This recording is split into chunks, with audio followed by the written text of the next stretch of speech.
Industrial revolution से पहले समाज ज्यादातर अग्रेरियन था, जो कि सिंपल टूल्स और मैनुअल लेबर्स पे डिपेंड करता था। Hello everyone, I am Preeti Shukla and welcome back to Fuki education. आज हम लोग हमारा एकदम फ्रेश नया चैप्टर स्टार्ट करने वाले हैं, the age of industrialisation. Class 10th आपके लिए ये चैप्टर एक बहुत ही इंटरेस्टिंग चैप्टर बन जाता है। क्यों? क्योंकि यहाँ पे हम लोग ये समझते हैं कि नया नया मशीन का एक दौर कैसे शुरू हुआ, नए नए इनोवेशंस का दौर, नए नए इन्वेंशंस का दौर किस तरह से स्टार्ट होता है। ठीक है, तो let us begin the journey of industrialisation. ठीक है, तो बट इससे पहले कि हम इस जर्नी को स्टार्ट करें, हमें इसके टॉपिक समझ लेने चाहिए।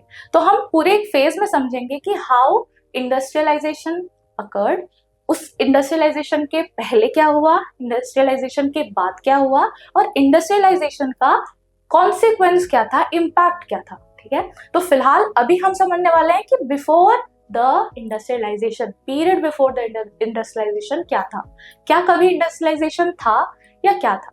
Late us understand. ठीक है, नाउ इंट्रोडक्शन। इस पूरे चैप्टर के स्टार्टिंग में एक पिक्चर दी गई है, जैसे राइज ऑफ नेशनलिज्म में एक दी गई थी पिक्चर, ठीक वैसे ही दी गई है। यहाँ पे एक फीमेल एलिगरी है, एक फीमेल शो कर रही है कि कैसे एक नया डॉन ऑफ द सेंचुरी आया है। ठीक है, देखो एक बहुत ही राइजिंग तरीके से इसको दिखाया गया है। किसके ऊपर? एक व्हील है यहाँ पे जिसके पंख निकले हुए हैं। ठीक है, ये एक व्हील है, व्हील जिसपे पंख निकले हुए हैं, मतलब एक राइज को बता रहे हैं, एक उगने को बता रहे हैं। ठीक है, एक सिंबलाइज कर रहे हैं कि अब कुछ अवेक हो रहा है, कुछ राइज हो रहा है। Getting it? तो एक चीज नई उभर के आ रही है। नाउ ये एक वुमन है जो कि डॉन ऑफ सेंचुरी को दर्शा रही है। अब क्या है, इसके आगे पढ़ते हैं अपन।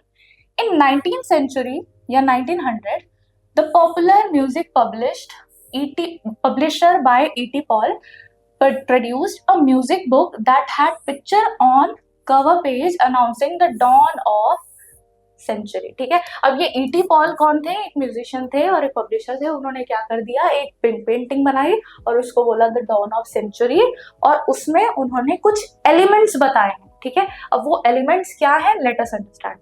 एक गॉडेस लाइक फिगर है जो कि एंजल ऑफ प्रोग्रेस है। ठीक है, इस फिगर को, इस फीमेल फिगरिन को अपन ने क्या बोला है, क्या बोला अपन ने? एक एंजल ऑफ प्रोग्रेस। ठीक है, एक जो प्रोग्रेस हो रही है, जो इंडस्ट्रियल ग्रोथ हो रही है या कुछ कोई भी चीज की ग्रोथ हो रही है, उसको ये बता रही है कि 19th सेंचुरी में कुछ एक प्रोग्रेस हो रहा है जिसको ये दर्शा रही है। ठीक है, द डॉन ऑफ सेंचुरी की पेंटिंग। ठीक, bearing the flag of the new century. अब एक नई सेंचुरी स्टार्ट हो रही है और नई सेंचुरी का फ्लैग यहाँ पे देखो लिखा हुआ है। तुम्हारी बुक्स में तुम लोग देखोगे तो तुमको क्लियरली दिख जाएगा कि how she is bearing a century flag. ठीक है, एक नई सेंचुरी, एक 19th सेंचुरी देख रहे हो, ये लिखा है 19th सेंचुरी का स्टार्ट ही है। तो how a new century is starting and how the progress is done. ठीक है, तो इतनी चीज समझ में आई कि ये फिगर क्या है, प्रोग्रेस शो कर रहा है, एक नई सेंचुरी शो कर रहा है। ठीक है, एक नया डॉन शो कर रहा है। ठीक है, डॉन क्या होता है? मैं हूं डॉन नहीं, ये वो डॉन है सूरज के उगने का। जब सूरज उगता है, माउंटेन्स, पुरानी एंशंट नहीं ट्रेडिशनल ड्राइंग अगर हम बनाए तो ये है, और यहाँ पे ऐसे ऐसे करके सूरज राइज हो रहा है। ठीक है, तो ये डॉन जो सूरज उग रहा है, एक नया शुरुआत हो रही है, उस नई शुरुआत को हम बोल रहे हैं। ठीक है, okay, now it's symbolising a rapid technological changes and innovation, machines and factories, railways and steam ships. ठीक है, अब इसके पीछे कुछ ना, इस फिगर के पीछे देखो बहुत कुछ शो किया हुआ है, रेलवेज, मशीन्स, अलग अलग तरह की मशीन्स। ठीक है, यहाँ पे कार्ट्स भी हैं, और क्या है, ये भी एक मशीन है, ये भी एक मशीन है, ये भी एक कार्ट वाली मशीन है। ठीक है, तो ये बहुत सारी स्टीम शिप्स, मशीन्स, रेलवेज, अलग अलग रैपिड चेंज इन टेक्नोलॉजी को ये शो कर रहा है, ये पूरी पिक्चर शो कर रही है। ठीक है, तो E.T. Paul ने बहुत ही समझदारी के साथ एक पेंटिंग बनाई जहां पे उन्होंने बोला कि ये जो सिचुएशन है, ये जो प्रोग्रेस अभी हम देख रहे हैं, वो बहुत ही इंपॉर्टेंट है, रैपिड टेक्नोलॉजिकल चेंजेस को सिग्निफाई करता है, एक नए दौर को यहाँ से शुरू करता है। ठीक है, ये कहने का मतलब था ईटी पॉल का, ठीक है। Next, before the industrial revolution, अब स्टीम शिप्स, टेक्नोलॉजिकल चेंजेस हमने इधर पिछले साइड्स में देखे कि ये रैपिड टेक्नोलॉजिकल चेंजेस है जहाँ पे इनोवेशन हो रहे हैं, मशीन्स आ रही है, फैक्ट्रीज आ रही है, स्टीम शिप्स आ रही हैं, ठीक है। लेकिन अब वही हम देखेंगे कि क्या ये बिफोर इंडस्ट्रियलाइजेशन ये सारी चीजें थी? नहीं, ऑफ कोर्स नहीं थी, लेकिन सिंपल टूल्स वहां पे इन सारी मशीन्स के लेवल रिप्लेसमेंट में यूज किए जाते थे, ठीक है। जब हम लोग इनोवेशन कब करते हैं? जब हमको लगता है कि ये चीज हमारी नीड को सफाइस नहीं कर पा रही है, राइट। फॉर एग्जाम्पल, अगर खेती कर रहे हैं सिंपल टूल्स के साथ, वहीं पे ट्रैक्टर आ गया, वहीं पे कुछ और उस टूल को और ज्यादा शार्प कर दिया, ठीक है, या उस टूल को मैकेनाइज्ड कर दिया, ट्रैक्टर के साथ लगा दिया, या किसी बैलगाड़ी के, पहले लोग हाथ से करते थे, ठीक, फिर उनको लगा कि यार हाथ से करते करते थक जाते हैं, बैलगाड़ियों पे लगा दो, बैल ऐसे चलती रहेगी, मतलब बैल ऐसे चलता रहेगा और पीछे वो चीज ऊपर नीचे होती रहेगी, मतलब वो पूरा जो लैंड है, जो लैंड पे ऐसे लगता है ना, वैसे क्या बोलते हैं उसको, हल बोलते हैं, ठीक है। तो वो जो चीज उसको पूरे लैंड को अपलिफ्ट करती रहेगी, ठीक है। तो ये सारी चीजें पहले हुआ करती, ठीक है। तो धीरे धीरे मैनुअली करने से बैल पे आए, बैल पे आने के बाद धीरे धीरे मशीन्स आने लगी, और ये जो मशीन्स का जो होना स्टार्ट हुआ, ठीक है, वहीं से स्टार्ट होता है हमारा इंडस्ट्रियलाइजेशन, वहीं से हमारा स्टार्ट होता है एक नया दौर, ठीक है। अब बिफोर इंडस्ट्रियलाइजेशन हम चीजें समझेंगे, तो उससे पहले हमने एक छोटा सा बैकग्राउंड समझा कि लोग कहीं ना कहीं से इनोवेट करते करते आगे चलते हैं, हर स्टेज पे इनोवेशन होता है, ठीक है।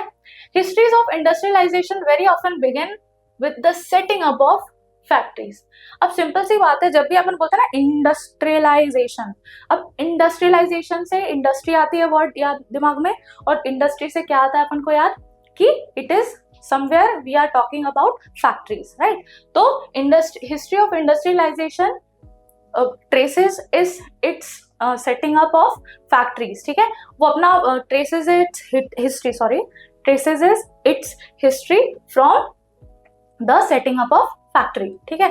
Now in England and Europe there was large scale industrial production for international market, ठीक है। अब क्या हो रहा है ना, इंग्लैंड और यूरोप में इंडस्ट्रियल प्रोडक्शन हुआ करता था बिफोर इंडस्ट्रियलाइजेशन।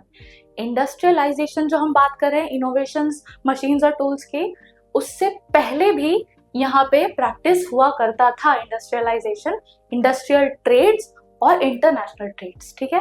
कैसे, क्या है, तब मशीन्स नहीं थी, लेकिन मैनुअल लेबर्स काम करते थे, ठीक है। मैनुअल लेबर्स ही क्या कर रहे हैं, आपका चीजें बना रहे हैं, उसको असेंबल कर रहे हैं, उसको फिर जोड़ रहे हैं और अच्छे से पॉलिश करके बेच रहे हैं, ठीक है। तो everything is done by a manual labour, ठीक है, एवरीथिंग वाज डन मैनुअली, ठीक है।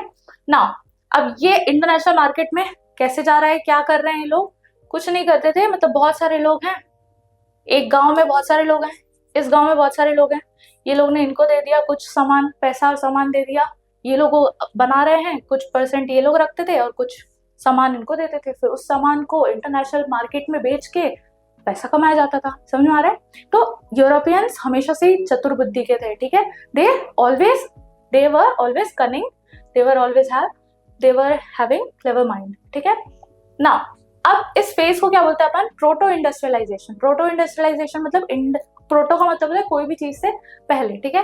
तो इंडिकेटिंग द फर्स्ट और early form of industrialisation. Proto industrialisation का क्या मतलब होता है कि इंडस्ट्रियलाइजेशन जब एक्चुअली में वाज हैपनिंग, तो उस पीरियड के बिफोर के पीरियड को अपन क्या बोलेंगे, प्रोटो इंडस्ट्रियलाइजेशन। जहां पे अपन ने इनोवेशंस को देखना शुरू कर दिया, उस फेज को अपन बोलेंगे proto industrialisation. Getting it now. With the expansion of world trade, क्या हो गया, with the expansion of world trade demand for good begin growing. अब जैसे ही वर्ल्ड ट्रेड बढ़ता है, ठीक है, और वर्ल्ड ट्रेड का एक्सपेंशन होता है, सिर्फ ट्रेड नहीं बढ़ रहा है, एक दूसरे से कंट्री एक्सचेंज ज्यादा लेवल पे नहीं, बल्कि क्या हो रहा है, पूरे लेवल पे हर कंट्री तक या बहुत ही माइन्यूट एरियाज तक पहुंच रहा है वर्ल्ड ट्रेड, ठीक है। कंट्रीज इंक्लूजन में आ रही है, ठीक है, मतलब रीजन्स, कंट्रीज तो उस वक्त ज्यादा थे नहीं पर रीजन्स थे, ठीक है। तो reasons when they are getting included in world trade, तो उससे क्या हो रहा है, वर्ल्ड ट्रेड का एक्सपेंशन हो रहा है। जैसे वर्ल्ड ट्रेड का एक्सपेंशन होगा, कंज्यूमर मार्केट बड़ा होगा, कंज्यूमर मार्केट बढ़ेगा, और जैसे ही ये मार्केट एक्सपैंड करेगा वैसे ही क्या हो जाएगी, डिमांड फॉर गुड बढ़ जाएगी, ठीक है। और डिमांड ऑफ गुड बढ़ेगी तो प्रोडक्शन ऑफ गुड भी बढ़ेगा। ऑफ कोर्स देखो, वर्ल्ड ट्रेड, ठीक है, वर्ल्ड ट्रेड एक्सपैंड कर रहा है, ठीक है, एक्सपैंड कर रहा है, ठीक है, ठीक है। तो डिमांड फॉर गुड बढ़ेगी,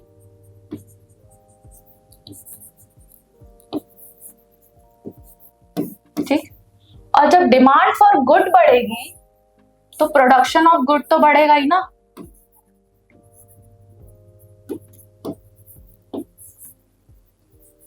ठीक है, या जो भी प्रोडक्शन हो रहा है वो बढ़ेगा, ठीक है।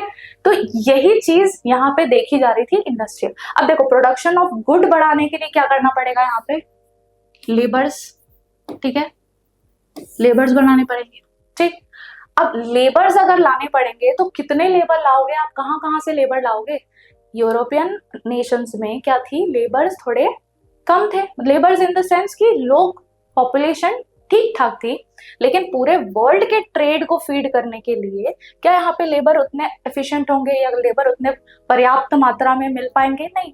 तो इसी लेबर मतलब एक छोटा सा कॉन्सेप्ट समझा दे रही हूँ, एक बैकग्राउंड बता दे रही हूँ जो कि इंडस्ट्रियलाइजेशन को लाने में मदद करेगा।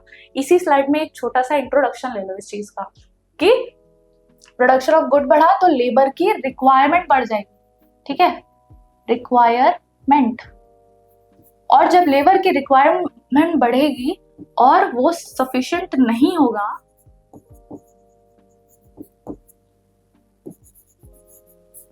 then they will be not sufficient, then there will be the rise of alternative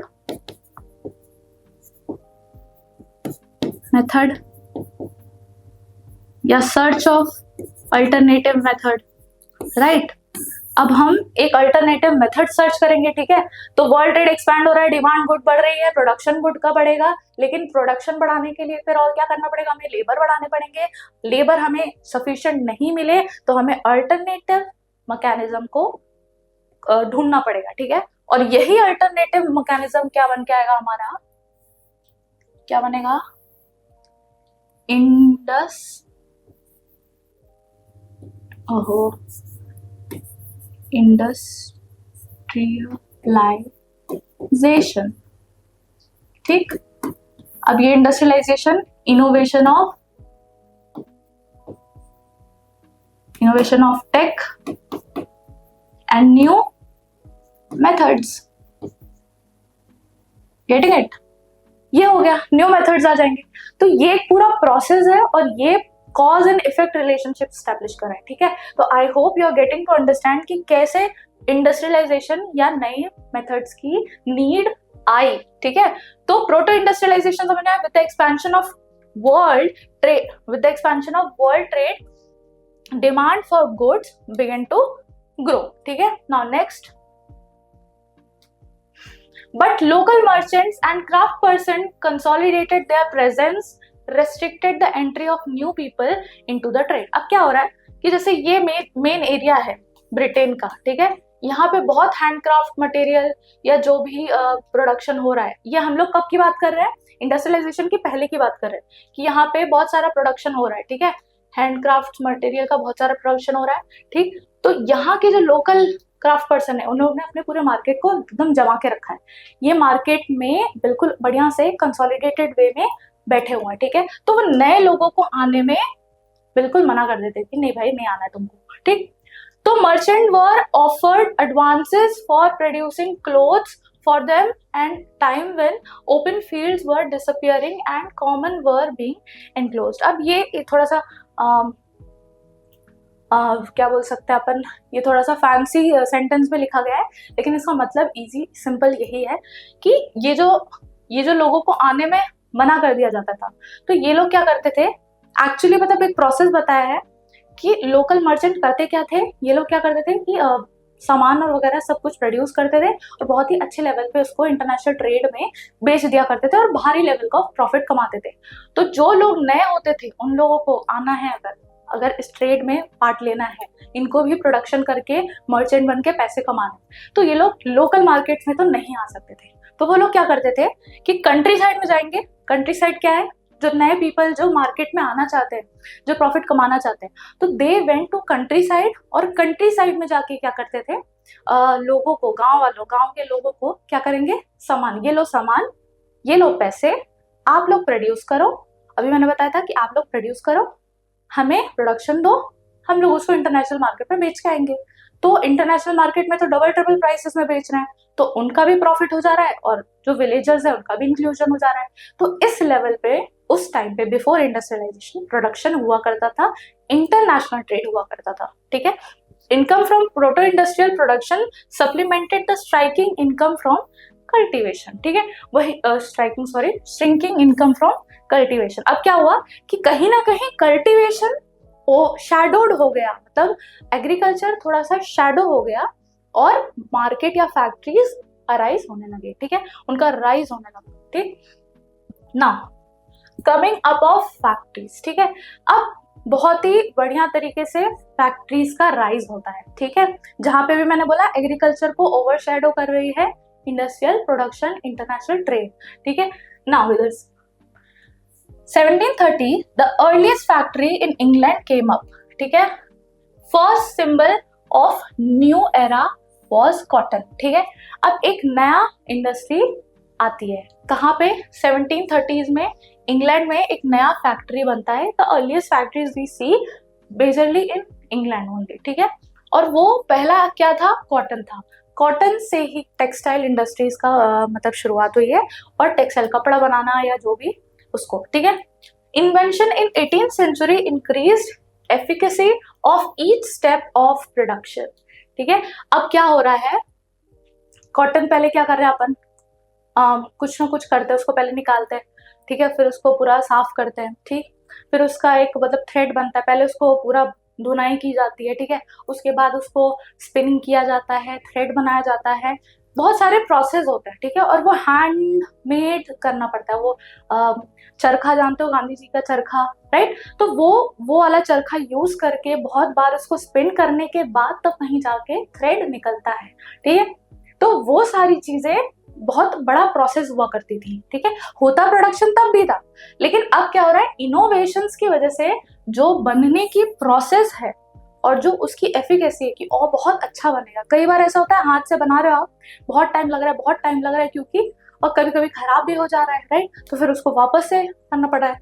लेकिन इनोवेशंस की वजह से क्या हो रहा है, एफिकेसी यानी कि उसकी एक्यूरेसी की, हाँ ये इतना अच्छे से बन के ही निकलेगा, ये इम्प्रूव हो गई। ठीक है, जिसकी वजह से जैसे carding, twisting, spinning and rolling, the output पर वर्कर ऑल्सो रोज। ठीक है, अब एक इंसान जो हैंड से बना रहा है तो वो हर स्टेप को खुद कर रहा है, राइट?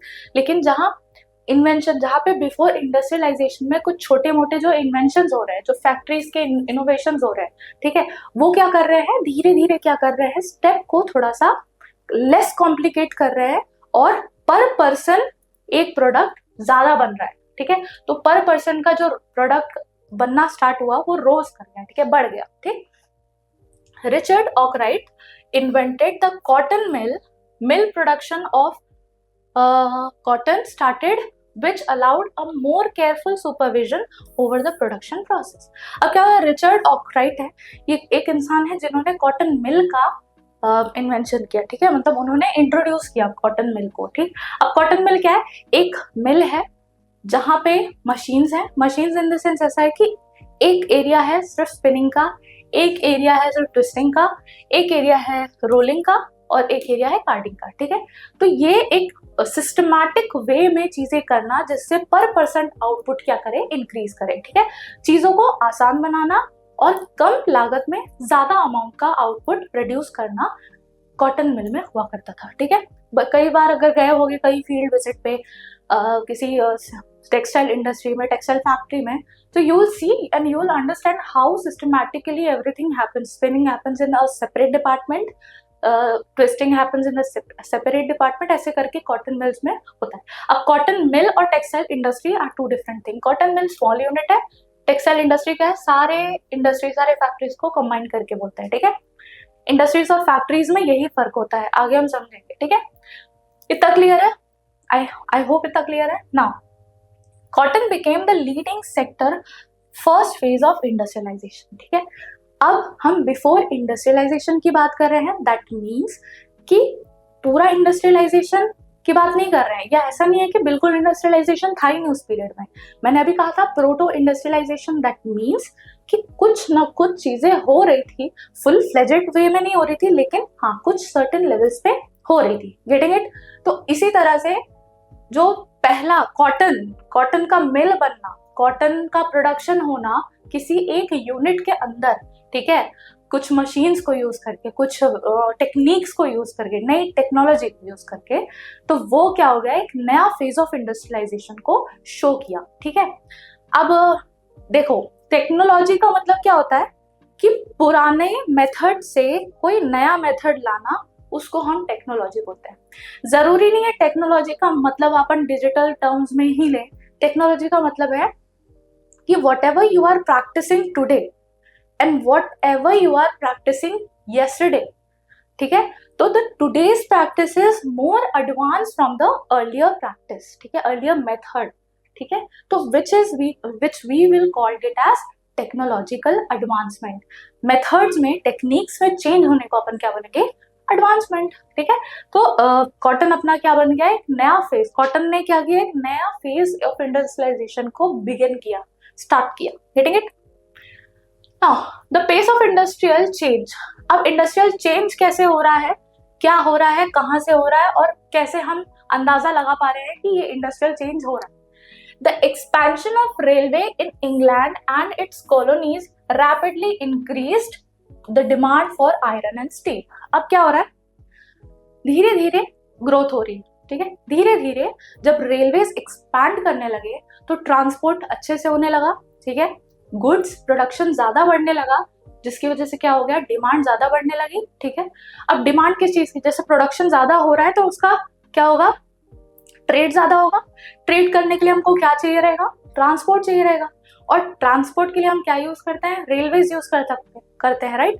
तो रेलवेज में हमको कुछ चीजों की जरूरत पड़ेगी, तो जो चीज की जरूरत रेलवे को बनाने में लगती है उसकी भी डिमांड तो बढ़ जाएगी, राइट। तो सेम यही हुआ कि expansion of railway in England led to the increase in demand of iron and steel, ठीक है। वो जो बोगीज वगैरह जो बनती थी वो किससे बनती थी, इसी से बनती थी, राइट। और जो ट्रैक्स पड़ेंगे तो वो आयरन और स्टील के ट्रैक्स पड़ते हैं, राइट। स्लीपर्स वुडन के थे, लेकिन अब धीरे धीरे ट्रांसफॉर्मेशन आ रहा था, ठीक है। New technology, advanced industrial sectors could not easily displace the traditional industries. Textiles were still produced with domestic units and not in factories.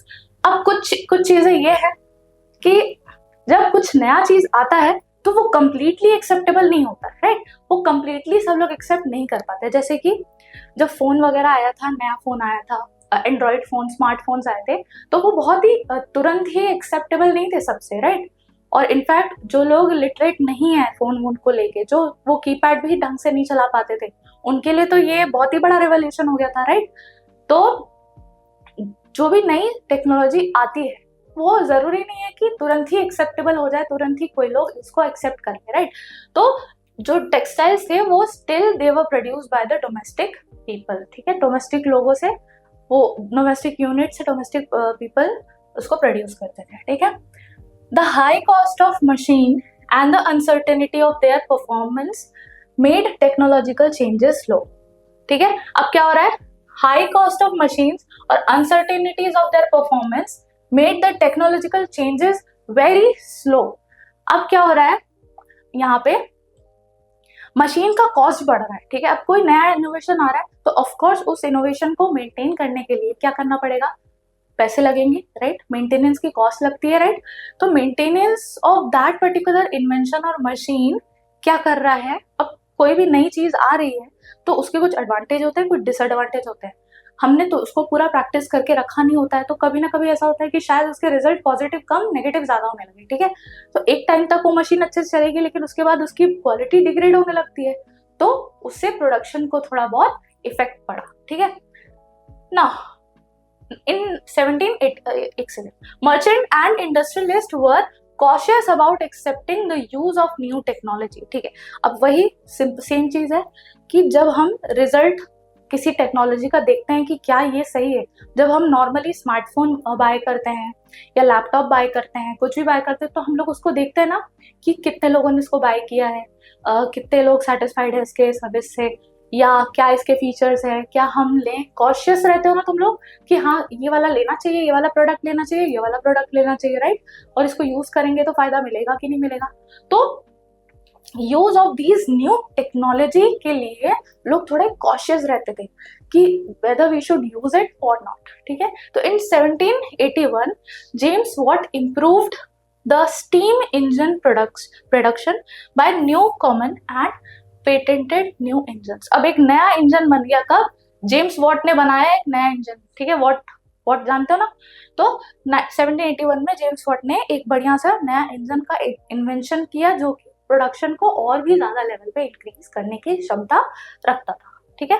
तो यहाँ पे ये टॉपिक हमारा खत्म होता है, और इसी के साथ मैं ये कहना चाहूंगी कि नए नए टेक्नोलॉजिकल इन्वेंशंस की वजह से ट्रेडिशनल प्रैक्टिसेस और सिंपल टूल्स, मैनुअल लेबर्स ने अपना अस्तित्व धीरे धीरे खो दिया।